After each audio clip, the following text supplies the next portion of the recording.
Buenos días. El tema que vamos a tratar en esta ocasión sería el tema que tiene que ver con el texto. El texto es una de las nociones más importantes dentro de la teoría del discurso, debido a que estaría definiendo nuestra unidad de análisis. Entonces tenemos que conocer cómo está funcionando, cómo se está estructurando el texto.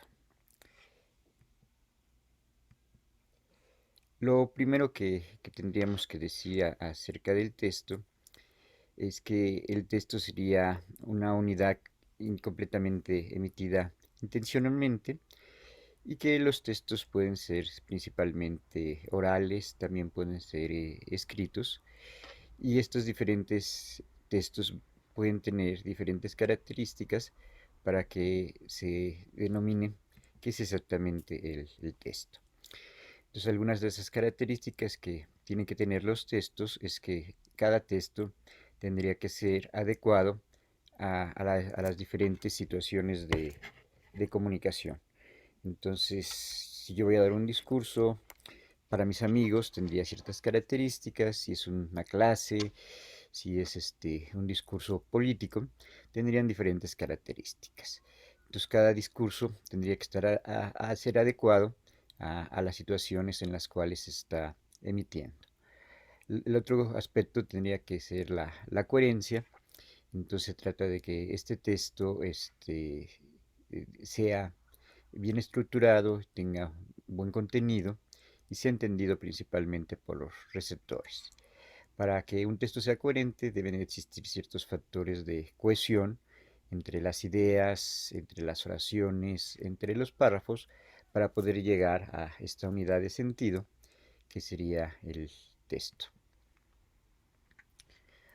Otra definición del texto sería que el texto principalmente va a ser coherente, y para que sea coherente va a vincular diferentes tipos de oraciones para ir formando una unidad.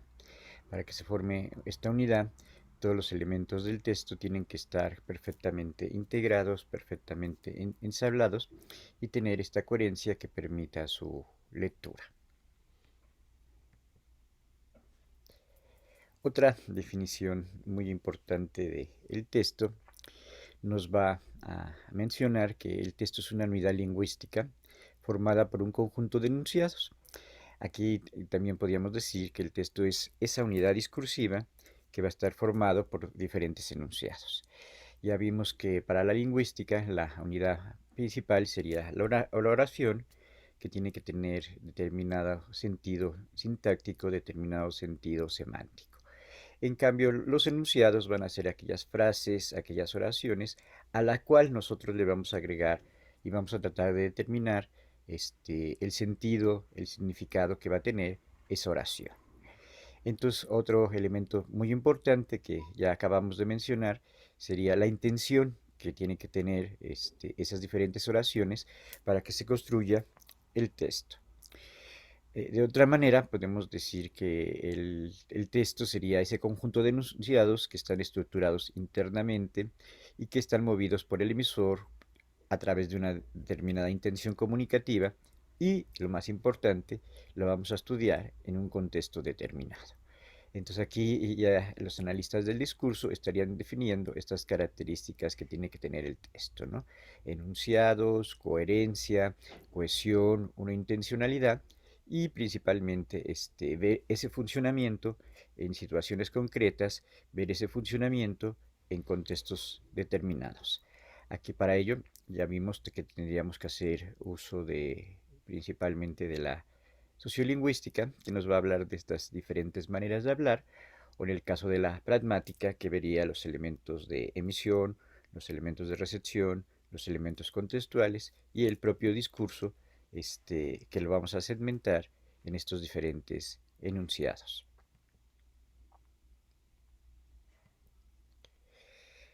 Entonces, el texto va a funcionar principalmente porque utilizamos el lenguaje para comunicarnos, y vamos a estudiar estas unidades más grandes que serían los textos, que están formados por diferentes párrafos, por diferentes eh, oraciones, o que en el caso de los textos hablados, por diferentes emisiones de voz, y estas emisiones de voz también las podemos ir dividiendo en oraciones, también las podemos ir dividiendo en enunciados. Entonces el texto sería una unidad compleja que sería nuestro objeto de estudio y que lo tenemos que ir subdividiendo en diferentes partes, ya sea que lo dividamos en párrafos, ya sea que lo dividamos en oraciones, para ir buscando estas diferentes unidades de sentido que van a ir apareciendo a lo largo de los diferentes textos.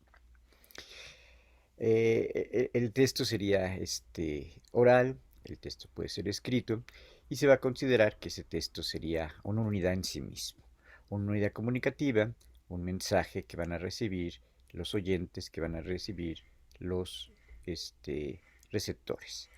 Entonces la adecuación sería cómo está funcionando ese texto en determinada situación en la cual se está emitiendo. La coherencia sería esa idea global que va a estar presente desde el inicio del párrafo hasta la última línea de lo que tengamos.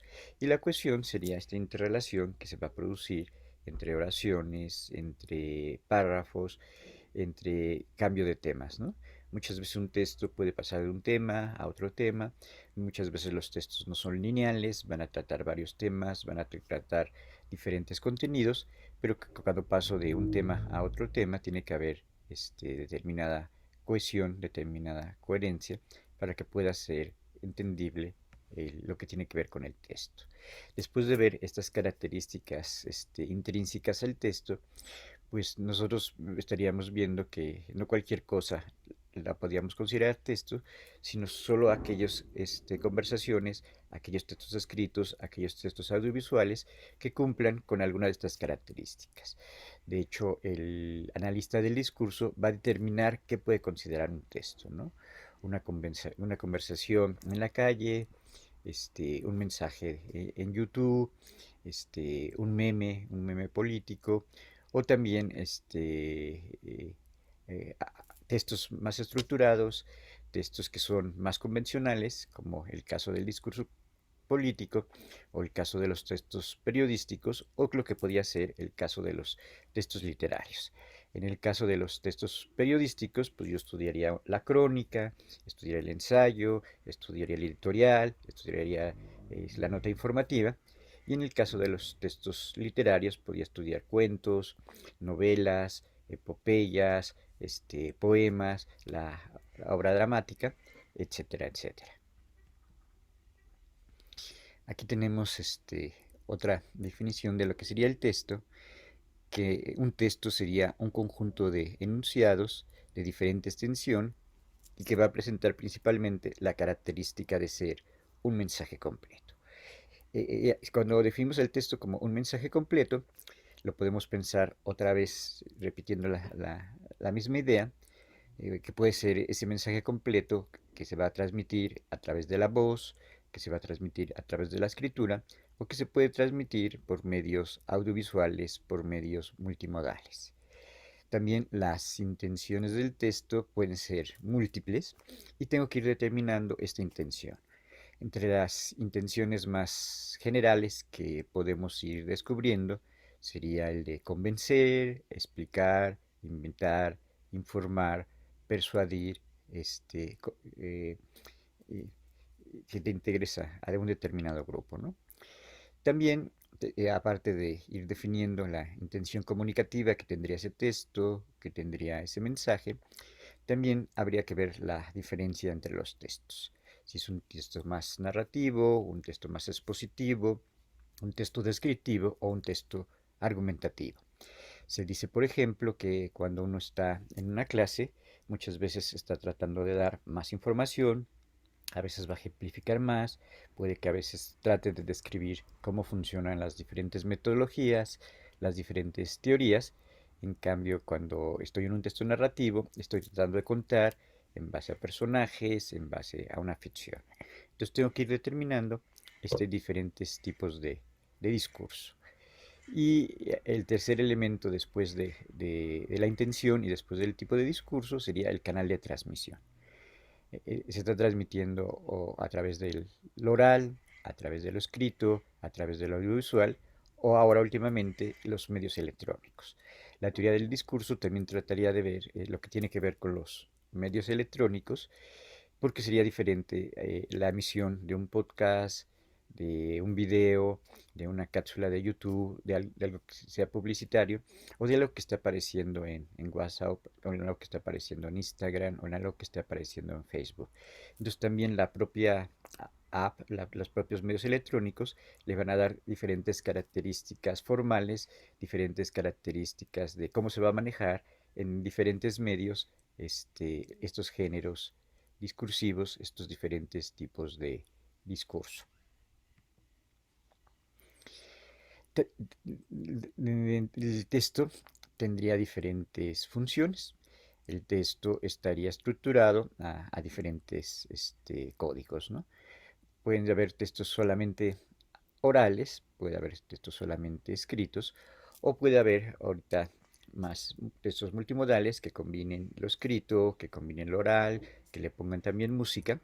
Y dentro de las funciones semióticas hay que recordar aquello que dijo Yesle, que Yesle siempre va a dividir al signo en la parte de la forma, la va a dividir en la parte del significado, y la parte de la forma sería principalmente aquello que tiene que ver con el plano de la expresión, la parte del contenido sería aquello que tiene que ver con los significados.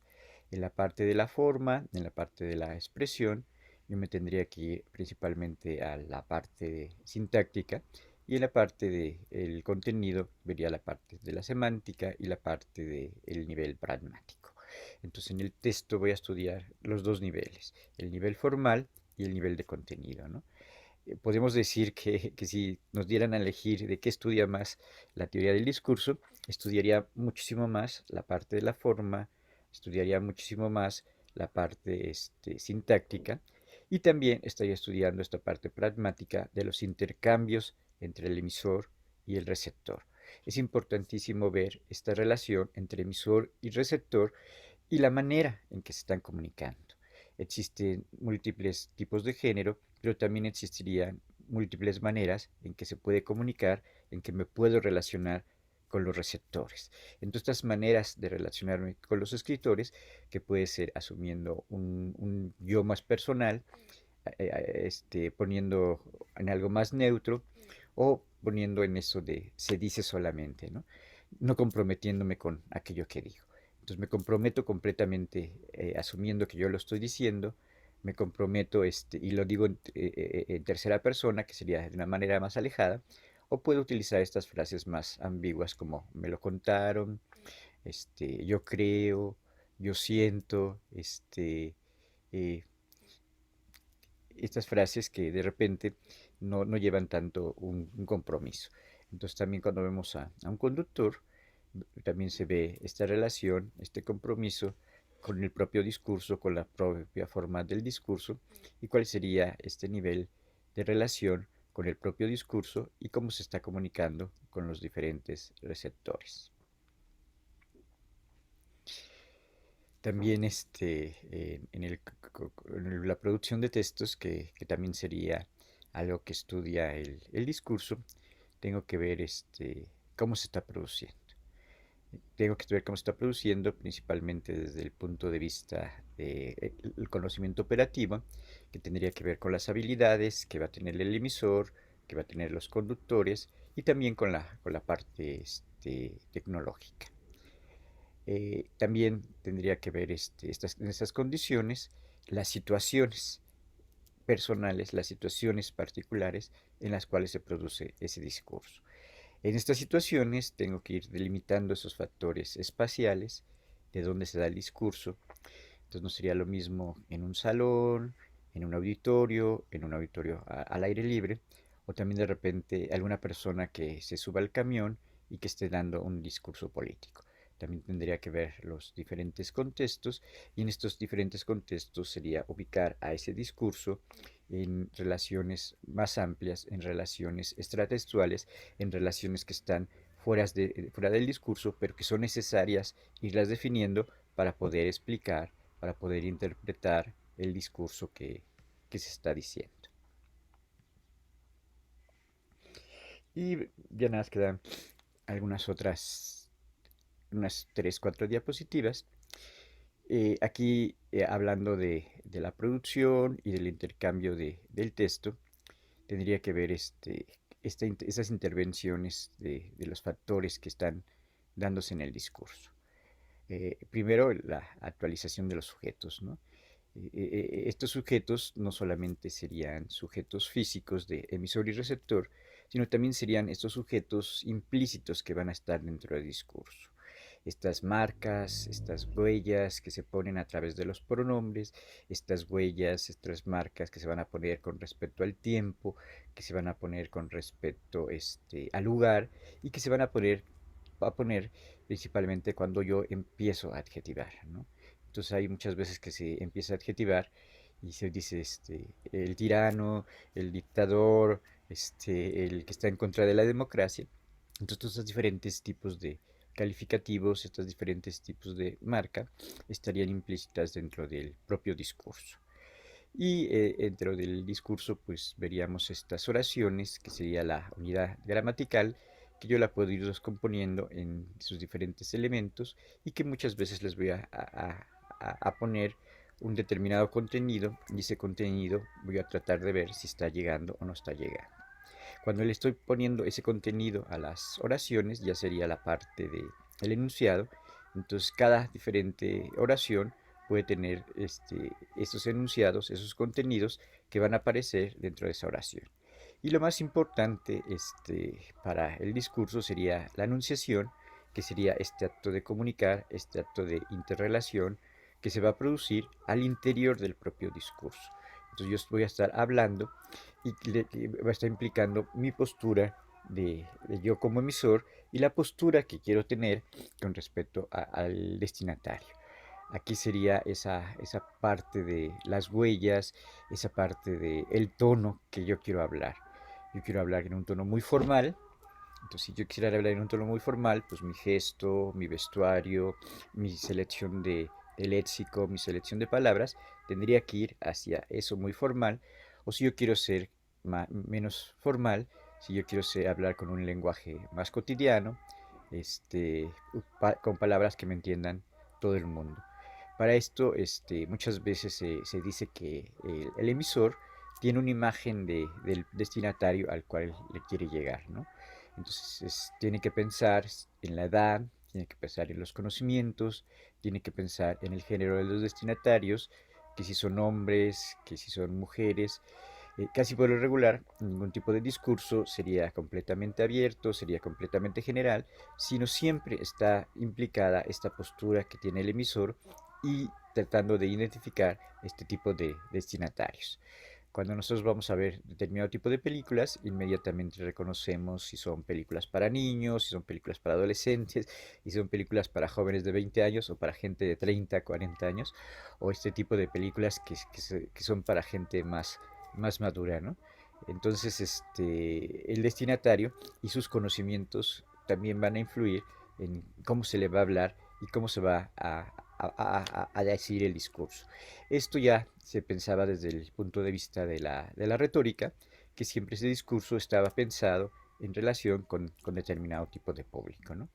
Y la retórica, en muchos sentidos, iba más allá, porque decía que tenías que memorizar ese discurso, pero si veías que el público no estaba reaccionando, si veías que el público estaba con cara muy seria, si el público no estaba entendiendo, o si el público no se estaba emocionando con aquello que tú estabas diciendo, podías improvisar, podías cambiar algunos elementos que no estaban funcionando para que el público tuviera más empatía, para que el público entendiera y comprendiera mejor ese discurso.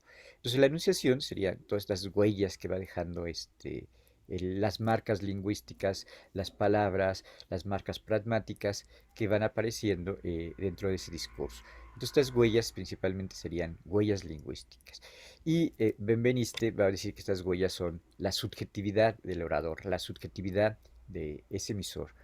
Entonces, esta subjetividad que tiene ese emisor tiene que ver con su manera de hablar y también tiene que ver con la distancia que establece con su propio discurso y con la distancia que va a establecer con los propios receptores, ¿no?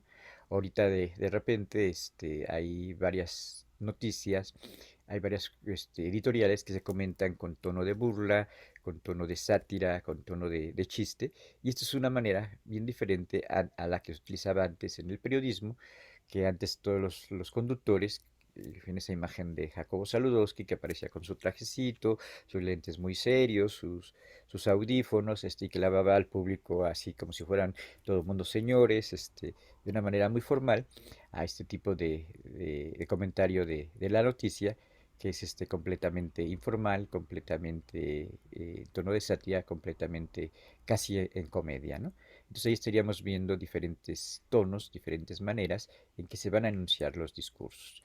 También cuando vemos una cabeza de una noticia, a veces esas cabezas pueden ser más neutras, pueden ser a favor o en contra de algún personaje y también muchas veces pueden estar eh, tratando de favorecer de determinado tipo de posturas.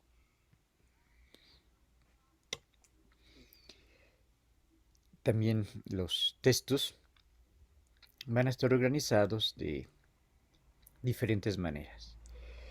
Entonces, un texto puede estar estructurado de manera narrativa, cuando muchas veces en un discurso yo llego y empiezo a contar una anécdota, empiezo a contar lo que me pasó, empiezo a narrar aquello que se está ocurriendo. Y casi muchas veces las conversaciones van a tener este tipo de narración, ¿no? Este tipo de narración en donde de repente hay acontecimientos que van siendo importantes y yo los voy desarrollando eh, en base a su propia importancia. También podía hablar de la parte enunciativa, que esto ya lo vimos, que sería el tono y que sería pensar en el propio receptor. Pero también la mayoría de los discursos tendrían una parte argumentativa y esta parte argumentativa sería estos argumentos que yo voy a poner dentro del discurso. Estos argumentos son muy importantes para que desde la parte lógica, desde la parte del convencimiento, desde la parte de la persuasión, mi receptor se llegue a convencer de aquello que yo le estoy proponiendo. Puede ser un aspecto político, puede ser algo educativo o hasta la propia literatura utiliza diferentes argumentos que te van llevando a ese convencimiento. En la parte de la literatura, los que utilizarían más argumentos sería muchas veces en los ensayos, o principalmente, ¿no? Y la parte descriptiva también jugaría un papel muy importante, este, principalmente en la literatura, pero también muchas veces cuando yo hago una crítica de cine, muchas veces voy describiendo los diferentes elementos que van apareciendo dentro del filme, dentro de la película.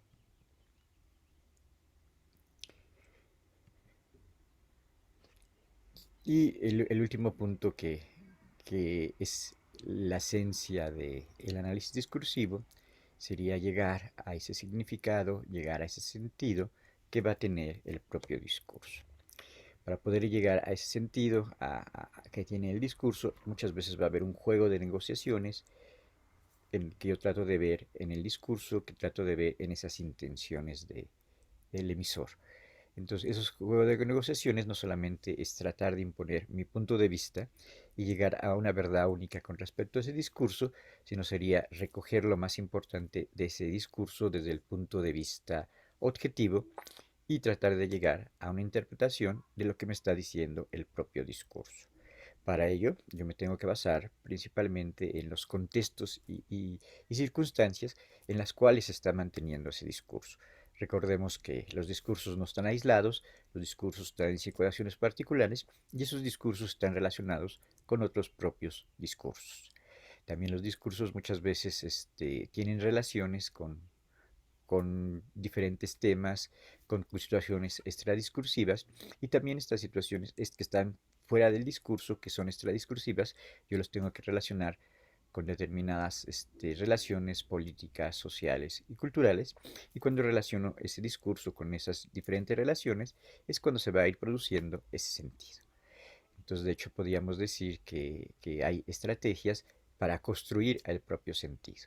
Entonces, esas estrategias para construir el propio sentido tendrían que ver con lo que estábamos viendo anteriormente, que también cuando yo estoy haciendo el análisis del discurso, también tengo que ir planteando mi esquema, ya sea narrativo, ya sea descriptivo o ya sea argumentativo, ¿no? Entonces, la propia interpretación del propio discurso se estaría convirtiendo en otro discurso que está hablando de ese discurso. Entonces el análisis del discurso es un discurso que va a hablar de otro discurso. Es un discurso que va a interpretar otro discurso. Entonces estaríamos en un juego de lenguaje de que un discurso se interpreta a través del lenguaje y ese discurso en sí mismo constituye otro discurso. Entonces el discurso tiene su propia unidad de sentido y ese análisis pretende crear un nuevo sentido, pretende crear una nueva interpretación. Entonces los discursos se están produciendo, se están interpretando a partir de otros discursos y a partir de los conocimientos que yo tengo y a partir de muchas veces también de lo que los propios receptores, de lo que los propios oyentes estén interpretando. Entonces muchas veces el mismo discurso va a llegar diferente a los diferentes públicos o va a ser interpretado de diferentes maneras, ¿no? Muchas veces podemos ver una noticia en el periódico y algo que dijo el presidente y eso se va a interpretar completamente diferente si lo dice el Financiero, si lo dice el Universal, si lo dice Reforma, lo va a ser interpretado bien diferente a que si lo dice La Jornada o si lo dice el Soberano, ¿no? Entonces hay diferentes interpretaciones de los propios discursos. Muchas veces estas interpretaciones pues, pueden tener intereses políticos o pueden tener intereses de las propias compañías periodísticas o hasta de los propios periodistas. Por eso está mucho esta discusión acerca de la objetividad de la prensa y acerca de cómo se producen estas interpretaciones, en este caso que sería el caso de las noticias periodísticas y de las noticias que se dan a través de la televisión. Bueno, algunos autores, algunos libros que se pueden recomendar para ver la parte de esta interpretación, principalmente el lado de la interpretación, podríamos hablar de los libros de Eco, que muchas veces buscan ir a esa interpretación, o en el caso de los medios audiovisuales, en el caso del cine, el libro de Broadwell, que es el arte cinematográfico, y tiene otro libro acerca de la interpretación en el caso del cine, ¿no?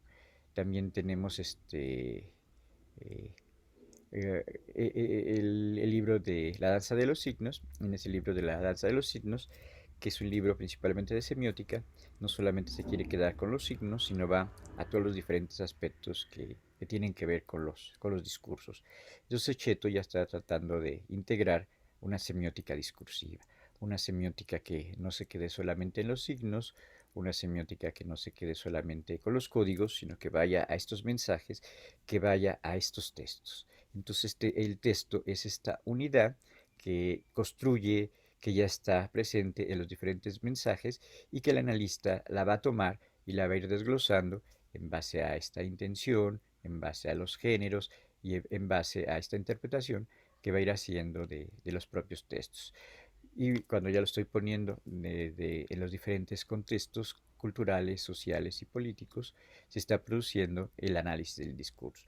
Entonces no puedo analizar un discurso aislado de sus contextos, no puedo analizar un discurso aislado de su situación comunicativa y mucho menos si no trato de ver esta intención y muchas veces trato de ir más allá y lo voy a tratar de ubicar en base a esta ideología que me está presentando el discurso y lo voy a tratar de ver desde el punto de vista más crítico, principalmente de qué es lo que me está mencionando los discursos.